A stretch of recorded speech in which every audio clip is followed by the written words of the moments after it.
में आपका बहुत बहुत स्वागत है। मैं सुमति सक्सेना लेके चलती हूँ आज आपको अपोलो मेडिक्स में, जहाँ के डायरेक्टर हैं डॉक्टर मयंक।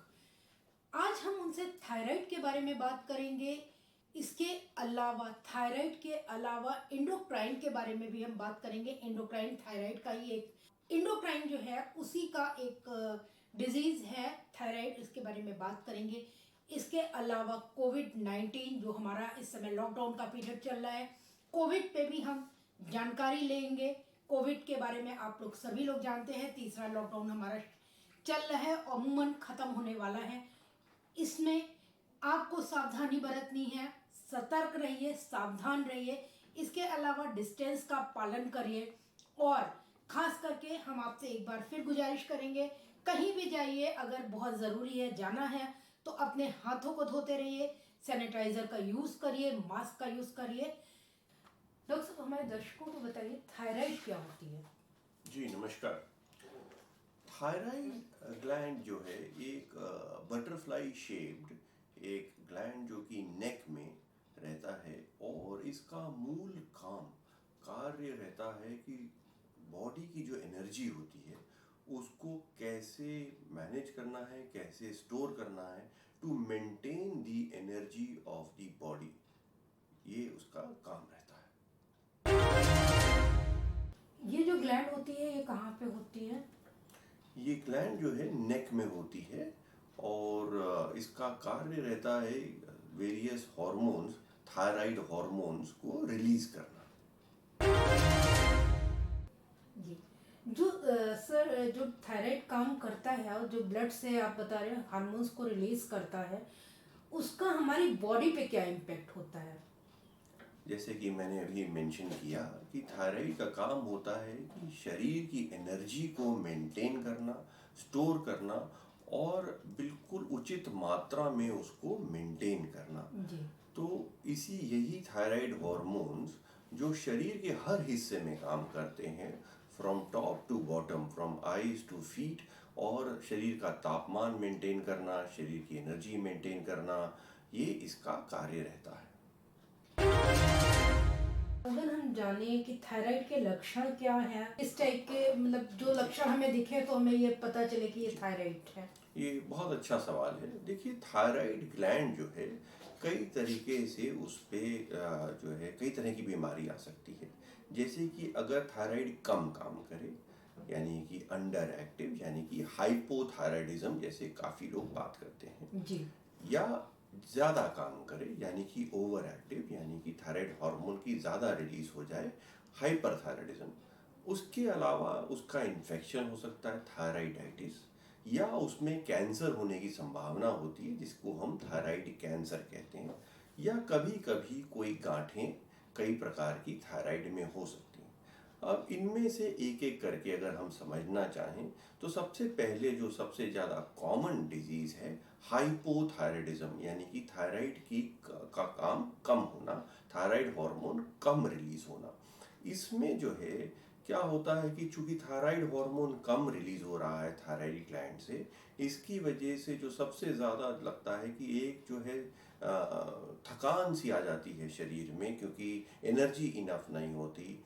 मरीज को जो है लगता है कि उसको जो है ठंड बहुत लग रही है, उसको बार बार जो लगता है कि गर्मी में भी ठंड लगना, पसीने का आना, और शरीर में जो स्किन होता है वो रफ हो जाता है, हार्ट की गति कम हो जाती है, चेहरे पे सूजन आ जाती है, आँखों में पफिनेस आ जाती है, और नींद ज़्यादा आती है, यहाँ तक कि कॉन्स्टिपेशन होने की भी संभावना रहती है, सांस कम आता है, ऐसा लगता है कि बहुत एफर्ट करना पड़ेगा, मन खराब रहता है, और पैरों में सूजन आने की संभावना होती है। इस तरह के जब लक्षण हों तो आदमी को डॉक्टर के पास जाके उससे डिस्कस करना चाहिए कि मुझे इस तरह की चीज़ें हो रही हैं।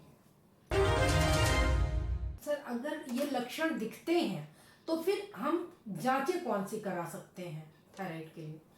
अगर जैसे कि मैंने कहा कि इस तरह के लक्षण आए तो आप अपने डॉक्टर के साथ विचार करें और उससे एक कंसल्टेशन लें। उसके उपरांत थायराइड के बहुत ही आसान जांच होती है, ब्लड द्वारा टेस्ट हो जाते हैं, जिनको हम लोग T3, T4 और TSH कहते हैं। जी। इसमें भी दो प्रकार के T3, T4 होते हैं, एक फ्री T4, फ्री T3 एवं टोटल T3, T4। और उनकी जांचों के उपरांत हम लोग उस कॉम्बिनेशन के रिजल्ट को समझते हैं और उसके हिसाब से मरीज को बताते हैं कि किस प्रकार से ट्रीटमेंट आगे होना होगा। आपने बताया T3, T4, TSH, क्या ये एम्प्टी स्टमक होता है टेस्ट? ज़्यादातर हॉर्मोन्स के साथ एम्प्टी स्टमक प्रेफर किया जाता है, लेकिन T3, T4, TSH किसी भी वक्त किया जा सकता है। सर, थायराइड के साथ साथ एक चीज और देखने में आती है, क्योंकि आप एक एंडोक्राइन हैं, हमारे सामने एंडोक्राइनोलॉजिस्ट हैं, थायराइड और पीसीओडी का आपस में क्या? जी हाँ, देखिए ये कुछ बीमारियां ऐसी हैं जो ओबेसिटी रिलेटेड होती हैं। PCOD, polycystic ovarian disease, diabetes, thyroid, इन सब की ये एक जो है मेटाबॉलिक सिंड्रोम जो बन जाता है, ब्लड प्रेशर, ये सारी बीमारियां कभी कभी देखा गया है कि साथ में मिलती हैं, स्पेशली महिलाओं में, और उनमें जो है ये कॉम्बिनेशन अक्सर पाया गया है। तो एक बीमारी के हेतु दूसरी बीमारी की जांच कर लेना उचित रहता है। सर, जैसा कि देखा गया है या सुना है कि थायराइड और पीसीओडी के की जो महिलाएं हैं वो जल्दी कंसीव नहीं कर पाती हैं, तो इसके बारे में कुछ हमारे दर्शकों को बताइए। देखिए, इसमें थायराइड का योगदान भी रहता है अगर अनकंट्रोल्ड थायराइड हो, मगर पीसीओडी अपने आप में ही एक ऐसी बीमारी है जिसमें कि कंसीविंग की प्रॉब्लम रहती है, क्योंकि ओव्यूलेशन डिफेक्टिव होता है। तो वो उस कारण से कंसीव करने में महिलाओं को दिक्कत होती है। उसके उपरांत अगर थायराइड भी ढंग से काम नहीं कर रहा है या उचित उसके हार्मोन शरीर में नहीं है, तो वो एड ऑन इफेक्ट रहता है इनफर्टिलिटी। आपने बताया इनफर्टिलिटी पे इसका होता है, क्या पीसीओडी और थायराइड का ट्रीटमेंट कराने के बाद कंसीव कर सकते हैं? जी हाँ, बिल्कुल कर सकता है। अगर उससे ट्रीटमेंट किया जाए तो काफ़ी मरीज हमारे इस तरह के आते हैं और काफ़ी सक्सेसफुल भी रहते हैं। ट्रीटमेंट में किस टाइप की थेरेपी है? दोनों, पीसीओडी का ट्रीटमेंट उसके जो हार्मोन्स हैं उससे रिलेटेड, और एवं थायराइड हार्मोन से रिलेटेड थायराइड का ट्रीटमेंट।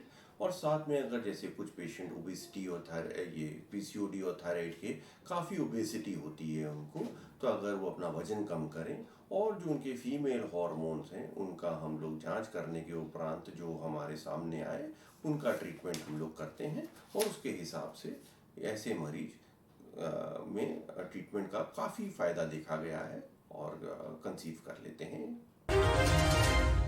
सर, जैसे थायराइड सामान्य से ज़्यादा काम कर रहा है, तो इसका शरीर पर क्या प्रभाव पड़ेगा? अगर सामान्य से ज़्यादा काम कर रहा है तो उसे हाइपरथायराइडिज्म कहते हैं। और उसका जो सबसे ज़्यादा रहता है, सबसे ज़्यादा जो देखा गया है वो है वेट लॉस।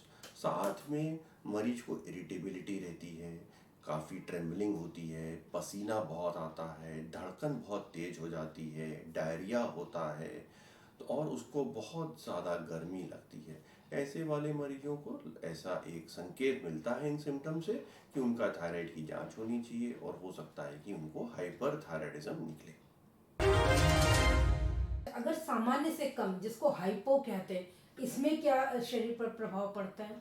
इस पे भी मैंने आपको बताया था कि हाइपोथायराइडिज्म में जो है थकान बहुत होती है, नींद बहुत आती है, डिप्रेशन हो जाता है, शरीर जो है थोड़ा रफ हो जाता है, स्किन रफ हो जाती है, वेट गेन हो जाता है, मरीज की एनर्जी इतनी कम होती है कि उसको कोई कार्य करने का मन नहीं करता है, धड़कन कम हो जाती है, सांस लेने में ऐसा लगता है कि बहुत एफर्ट डालना पड़ रहा है, कॉन्स्टिपेशन हो जाता है। यंग फीमेल्स में प्रेगनेंसी मिसकैरेज होने की संभावना होती है या इनफर्टिलिटी होने की संभावना होती है।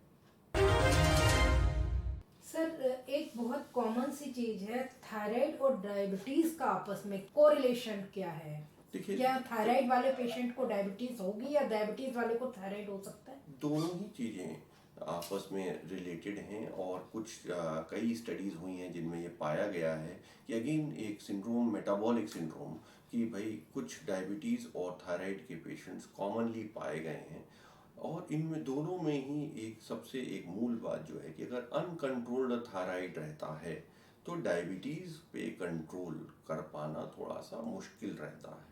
तो ये एक अपने आप में एक बहुत अनिवार्य चीज़ है कि अगर डायबिटिक पेशेंट को थायराइड डिजीज़ है तो थायराइड डिजीज़ भी प्रॉपर कंट्रोल किया जाए, गुड कंट्रोल ऑफ डायबिटीज़ के लिए। और थायराइड की जांच कब करनी चाहिए? एज सच तो स्क्रीनिंग न्यूबॉर्न बेबीज और प्रेग्नेंट फीमेल्स में अभी इंडिकेटेड है। अन्यथा किसी ऐसे मरीज जिसको हम मेटाबॉलिक सिंड्रोम सोच रहे हैं, जैसे कि कोई मोटा पेशेंट जिसको डायबिटीज़ है, हाइपरटेंशन है, उनमें जांच कर लेनी चाहिए, या जितने भी लोग सिम्टम्स लेके आते हैं थायराइड की, उनमें जांच कर। सर, एक बहुत कॉमन सी चीज है, हम लोग अपने टीवी या मीडिया में भी दिखाते हैं, जैसे जो नमक होता है, जी आयोडीन की कमी से भी थायराइड होता जी है। हाँ, जी हाँ। ठीक है, तो ये जो नमक का आजकल दिखा रहे हैं कि भाई आयोडीन युक्त है, तो इस नमक को क्या दोनों ही हाइपो और हाइपर वाले ले सकते हैं, या कि पर्टिकुलर की हाइपर थायराइड वाले वो नमक खाएं आयोडीन वाला? इसके बारे में बताइए थोड़ा सा। देखिए, iodine is related to thyroid for production of the thyroid hormone. Thyroid hormone का जो प्रोडक्शन होता है जी वो आयोडीन से रिलेटेड रहता है। तो जब भी आयोडीन की कमी होती है तो थायराइड हार्मोन कोशिश करता है कि थायराइड हार्मोन, और थायराइड ग्लैंड कोशिश करता है और थायराइड हार्मोन बनाए, जी। और चूंकि आयोडीन की कमी होती है तो उसका आकार बढ़ता जाता है, जिसको हम लोग गॉइटर कहते हैं। तो उसमें हाइपर और हाइपो से ज़्यादा ज़रूरी ये है कि उसका आकार बढ़ता जा रहा है, और हर मरीज जिसको भी थायराइड में अगर आयोडीन की कमी हो रही है तो उसको आयोडाइज सॉल्ट ही लेना चाहिए। और वैसे भी अब तो सरकार द्वारा ये नियम है कि जितना भी सॉल्ट आएगा वो आयोडाइज ही आयोडाइज आएगा। आएगा। नहीं, जैसे कुछ लोग कहते हैं कि ब्लड प्रेशर में सेंधा नमक, जिसको हम लोग कहते हैं सेंधा नमक, खास करके जो हिंदू धर्म में मान्यता ये है कि व्रत वगैरह में सेंधा नमक खाया जाता है। अभी एक स्टडी में आया है सामने कि ब्लड प्रेशर में सेंधा नमक पैदा करता है। क्या थायराइड वाले पेशेंट वो नमक खा सकते हैं? अगर वो आयोडाइज्ड है तो बिल्कुल खा सकते हैं, अदरवाइज आयोडाइज सॉल्ट ही लेना चाहिए। सेंधा नमक में अगर उसकी प्रोसेसिंग थ्रू आयोडीन है तो उसको ज़रूर लिया जा सकता है। जी सर, थायराइड में अगर हम जैसे आपने बताया, थायराइड वालों की इम्यूनिटी भी कमज़ोर हो जाती है, और इस समय कोविड-19 की वजह से खासकर ध्यान देना है अपनी अपनी इम्यूनिटी पे। तो हम किस टाइप की डाइट आप प्रेफर करेंगे थायराइड पेशेंट खाएं? देखिए, ऐसा है कि थायराइड पेशेंट्स को इन जनरल इन्फेक्शन होने की संभावना थोड़ी सी ज़्यादा होती है। जी तो ऐसी स्थिति में कोविड-19 का अलग से कोई ज़्यादा इन्फेक्शन होने की संभावना नहीं होती, लेकिन उतना ही कोई और जैसे इन्फेक्शन हो सकता है वैसे ही कोविड-19 भी हो सकता है। और उसकी सीरियसनेस अगर थायराइड में कमज़ोरी है तो उतनी ही होगी जितनी किसी और इन्फेक्शन की होगी। सर, इसका इलाज कैसे होगा थायराइड का? थायराइड का अगर किस प्रकार की थायराइड की प्रॉब्लम है उस पे ये निर्भर करेगा। जैसे कि अगर हाइपोथायराइडिज्म है तो अगर हम लोग थायराइड हार्मोन बाहर से रिप्लेस कर देते हैं, रोज एम्प्टी स्टमक एक दवा लेनी होती है जो कि वेरियस डोसेस में होती है। उसको डॉक्टर मॉनिटर करता है बार बार जांच करा के 6 हफ्ते पे, और उसको टाइट्रेट कर देते हैं कि हमें जो जितना शरीर में जितनी ज़रूरत है थायराइड हार्मोन की उस हिसाब से उसको डोज मॉनिटर कर दी जाती है, और ये लाइफ लॉन्ग जनरली चलती है।